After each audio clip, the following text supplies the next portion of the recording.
Rob Annis here with C-Suite Insurance, protection for your selection, as we like to say. Today we're going to cover kind of an interesting topic. There's a lot of folks talking about BOP, B-O-P. Now, when I hear that, I think back to my teenage years, and I think, well, brick oven pizza, but no, we're talking about business owner policies. Basically, it's a bundle. It's a bundle of a couple different policies that business owners would typically use, similar to, the common bundle for homeowners and auto. Okay. So these are some basic policies bundled together just to be more efficient and hopefully more cost efficient as well. So this would include a standard BOP would include a general liability policy that would cover property damage or bodily injury to others, not to yourself, but to others. Example of that would be if you own a grocery store and someone had a slip and fall. They get hurt and possibly damage some goods as well. That was someone else's property. That would be a common coverage example. But it also covers personal and advertising injury. Okay. Very, very interesting there. That would even include slander, for example. Um, if you had put something in writing about a competitor and it was negative towards them and they sued you for slander, that could also be something that the policy would help cover potentially. And it also has some limited coverage of business losses for criminal activity. Okay, this could include someone outside your organization stealing from you or causing damages as they perhaps were attempting to steal from you. Another, just to use a grocery store example, let's say you own a grocery store and someone came in and thought it was really clever to try to take the ATM machine. Maybe they didn't get the money, but they damaged it and they damaged a window and things like that. That would be criminal activity.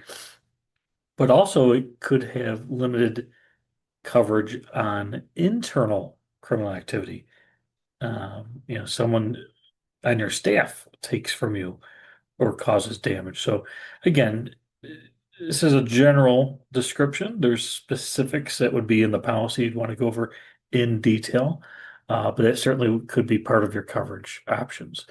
And another component of the BOP is business interruption losses from that.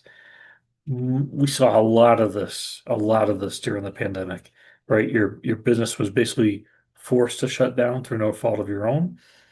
So there's loss of income and there's business interruption, which covers a long list of things. Okay. If you owned a pizzeria, for example, and let's say there was a power outage, and because of the power outage, you had to discard all the food, you not only lost your inventory that you had to throw out, but you also lost the ability to sell that. And the sale revenue from that obviously should be higher than the purchase of that inventory. So again, these are coverages and terms that you really want to make sure you're specific on with your insurance broker to make sure you're getting the right policy to cover your specific needs. Now, I do want to be clear about some things that are not covered in BOPs. Okay, the business owner policy does not specifically cover data breaches. Okay, we're all relying on computers these days, even a grocery store, even a pizzeria. Our business, of course, I'm sure yours as well, needs and utilizes software and computers to do your work, and you're storing data. A BOP policy does not cover that by itself. It just doesn't. There's a lot of confusion because there's some language in there, but you would need a separate policy, which is known as a cyber policy.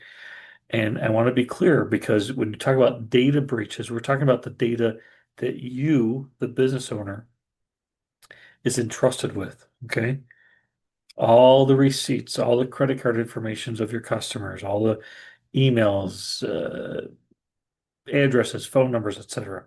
You are entrusted by your customers to store that information safely. And if you don't do that, you are liable, right? If there's a breach. So a lot of folks think that your BOP covers it automatically. It does not. There is an additional policy rider that you can purchase, either standalone or in addition to the BOP, you can go and get cyber coverage. And just to give you this really scary statistic, okay, scared me anyways. I'm not trying to scare anyone else, but the FBI released their cyber financial losses that the FBI has reports on. These are like, know, this is where they could prove the losses and they reported to the FBI. In 2024, it exceeded $16 billion, dollars. 16 billion. And to give you a comparison of what that is a jump of like, I think it was about maybe 15 or more percent higher losses than the year previous to that. And of course, it's just trending higher. So cyber threat is a big deal. It impacts everyone. We've seen even the Pentagon get hacked. So um, unless you're investing a ton of money and time and you have a full staff dedicated to it, you're going to want to utilize things that make your systems safer and more secure.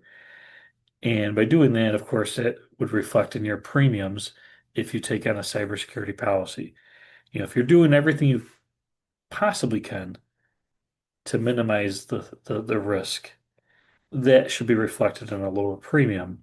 But I would still recommend, I do it myself. You want to recommend having some type of cyber protection there that goes above and beyond your capabilities. Because the reality is, someone can get in there, you or your employee can make a mistake that lets someone in there. But even if you do everything right, it could still happen. And you want to have some coverage to protect you and your clients. You want to protect your clients first and foremost. So that would be, again, an additional or a standalone policy. And a BOP also does not cover errors in admission. That's commonly known as E&O. You hear that a lot, E&O policies. I have two of them myself because I have two different businesses and I need it for both. I'm required to have it for both. And there are a long list of folks in your life, maybe you yourself, but there's a long list of people that you interact with all the time that carry this type of coverage. Attorneys required to have it, realtors, financial advisors, insurance brokers, okay, your hairdresser, your barber, architects, plumbers.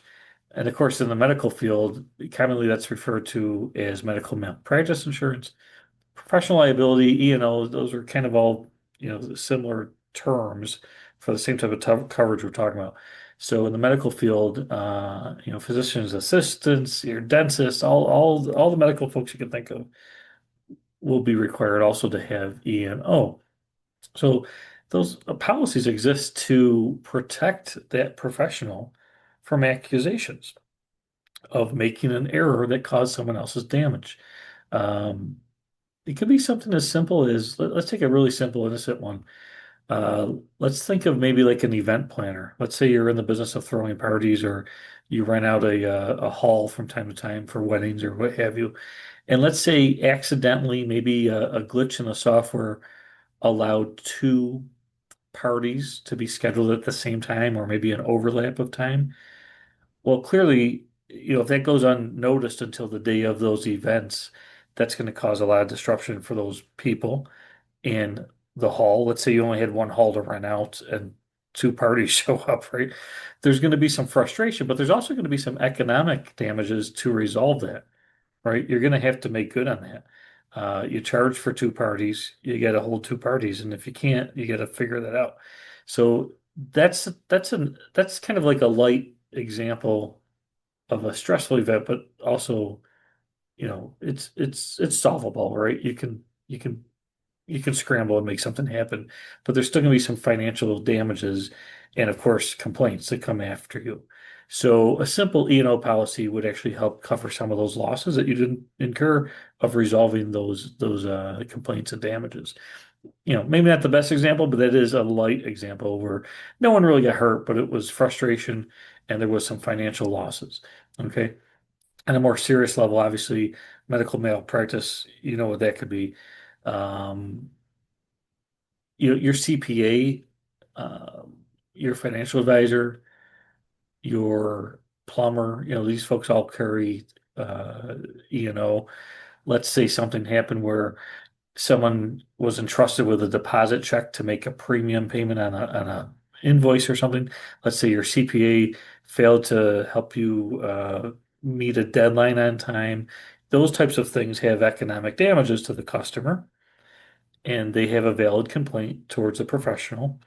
And if the professional is found liable and has to pay out damages, the E&O policy will help cover some, if not all, of the reimbursement of those damages. So again, a lot of people, maybe you already have a policy for yourself, you're familiar with it, maybe not, but you are surrounded by people and you probably do business with people who need those policies. So feel free to share this knowledge with them. We'd appreciate it because we could help them, we could help you. As brokers, we have access to dozens of carriers that have these policies. So we'll custom fit what is right for that professional, what is right for that business owner, what they need, and hopefully, don't overpay for what they need, right? We'll be very conscious of that. Watch the prices, but also, just as important, watch the coverage. Make sure what they're paying for actually covers them at a time of need. So please feel free to share this, and we're happy to serve.